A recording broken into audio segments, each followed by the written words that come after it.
Hey, good evening. My name is Jay Alexander. I'm the head instructor and owner at Alexander's Martial Arts. This is my daughter Claire. She and I run the online program.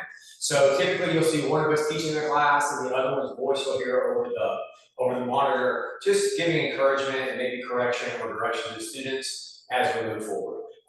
Very impressed with what I've seen this last quarter. You guys have been working very, very hard and have accomplished quite a bit. We're super excited to give you guys a little bit of a preview of what's coming up so that you can be excited about your upcoming quarter. Claire, would you like to say anything? We've done some pretty complicated stuff this rotation, and you guys have done a really good job of it. So great work this time. I'm super proud of the work over the past 3 months, and congratulations. All right, congratulations, everybody. Good job. Real quick, congratulations. Overview of what's going to happen next. You're going to see a little bit of a tribute to the students who have just graduated, an opportunity to celebrate their progress. And then after that, we'll show you a little bit of the curriculum that you're going to see for the next quarter. We're going to be going over for each individual group. And then we'll get right into doing some of that so you can get a good taste of what's coming up. All right, thank you very much. Enjoy the video. Real quick, we're going to bow out and leave the video for you guys to watch for a second. Thanks.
So ready, position?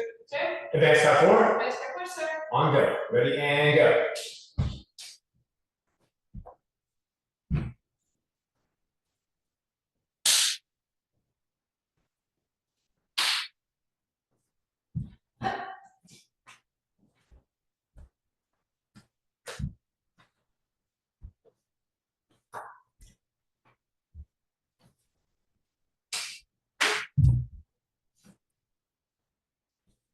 Sir.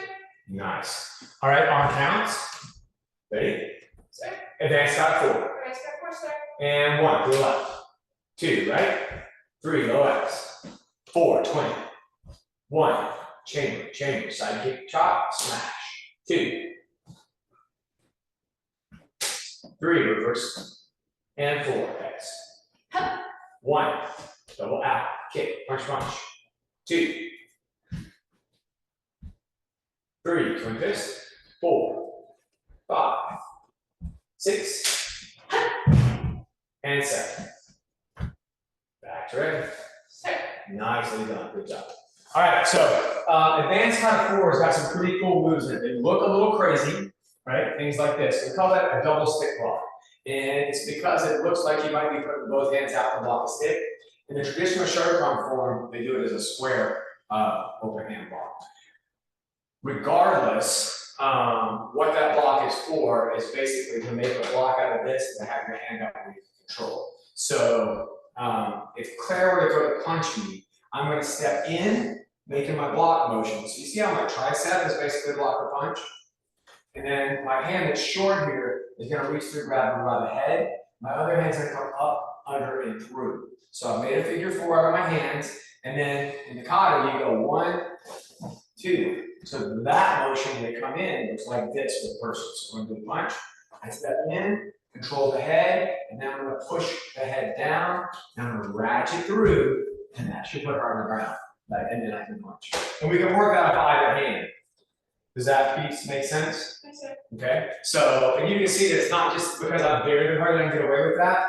If I step in, if I step in the block here, and she steps up, that's okay, it's my bad. And she reaches up and around, she's gonna come up, under, and through, catch the head here, and make a figure 4 out of the hands. Now at that point, she's got a lot of leverage against my neck. So when she drops her body weight slightly and cranks that hand, it's going to cause me to either yield or to have basically a neck crank. And then from that position, of course, she can follow up, right? So one more time, so you kind of see that in motion. As I go to punch, she's going to drive one hand out. That makes a block kind of by just nature of driving out. And we call that a flinch response because it's kind of natural to put your hands up and protect.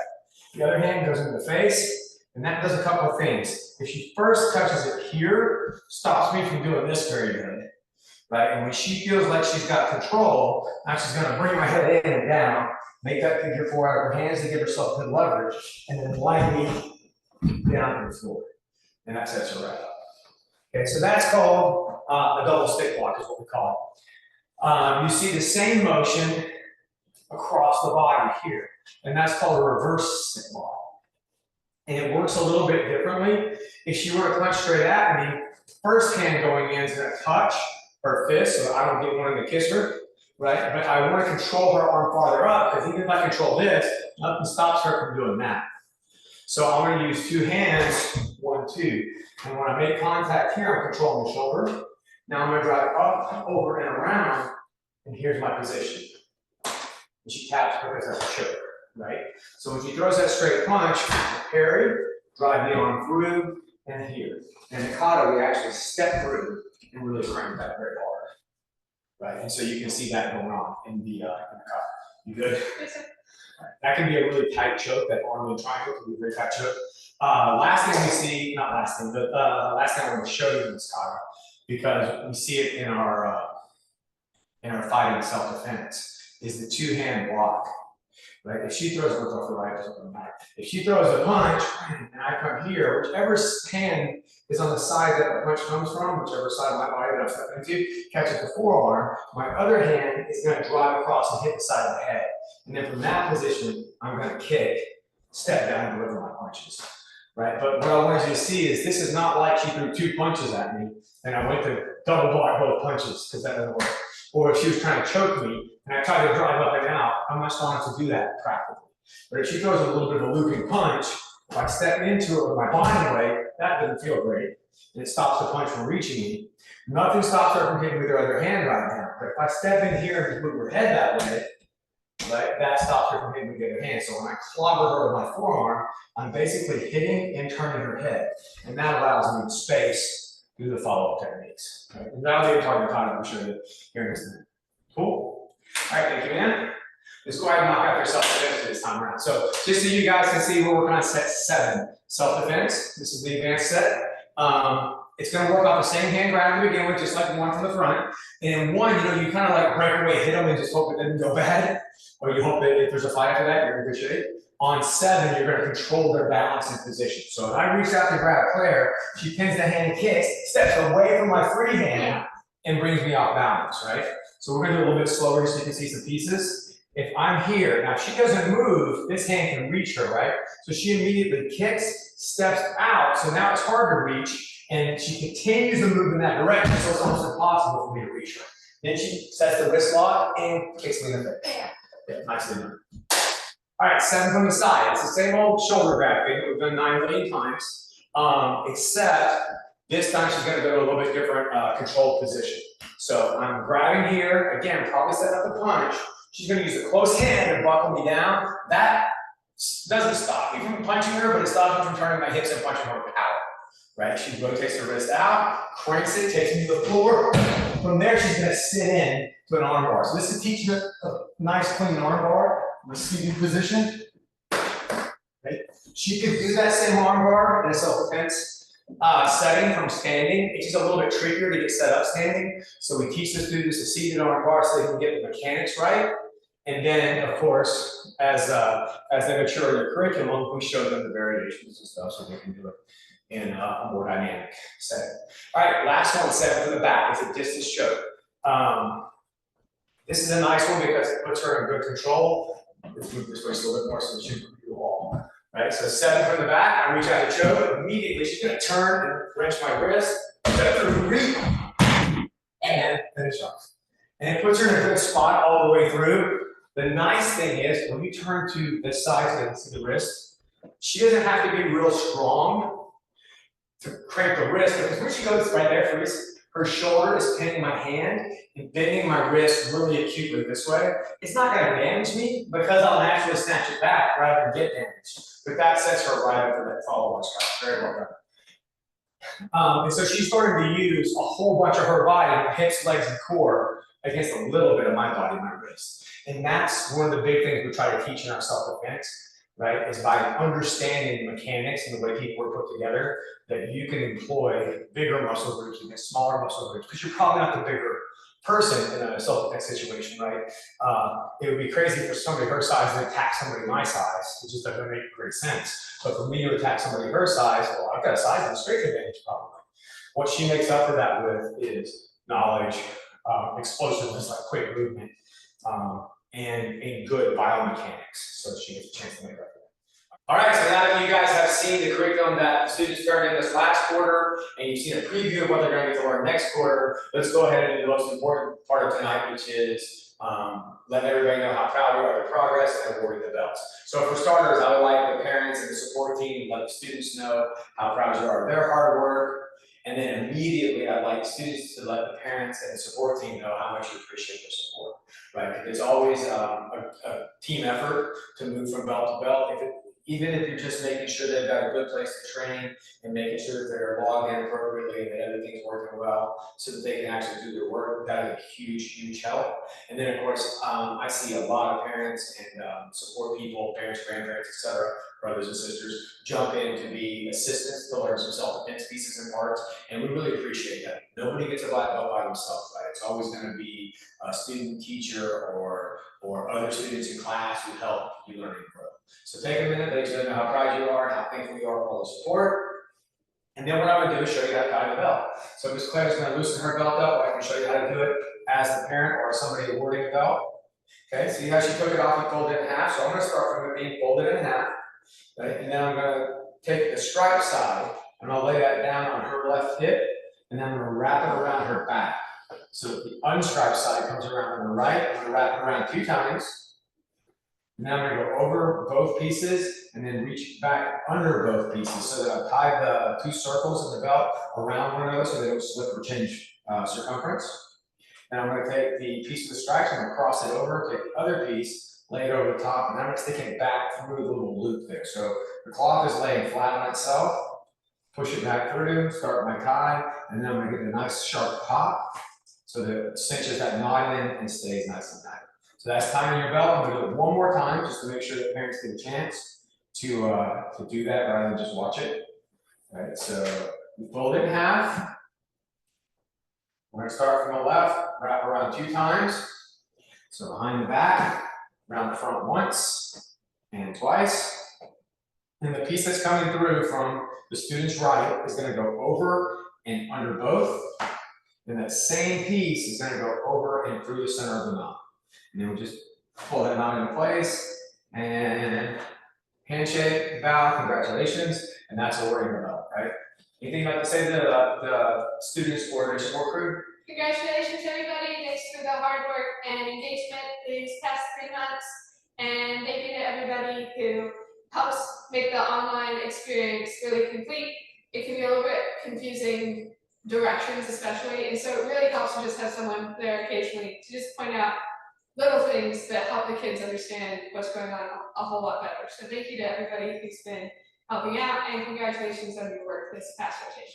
All right, guys, one last big round of applause to everybody that tested and everybody to help them get to where they're at. All right, so we're gonna go ahead and bow out of this section and get right into the live part of class and start teaching some of your current curriculum. Okay? So real quick, thank you very much. And we'll see you live. Work there.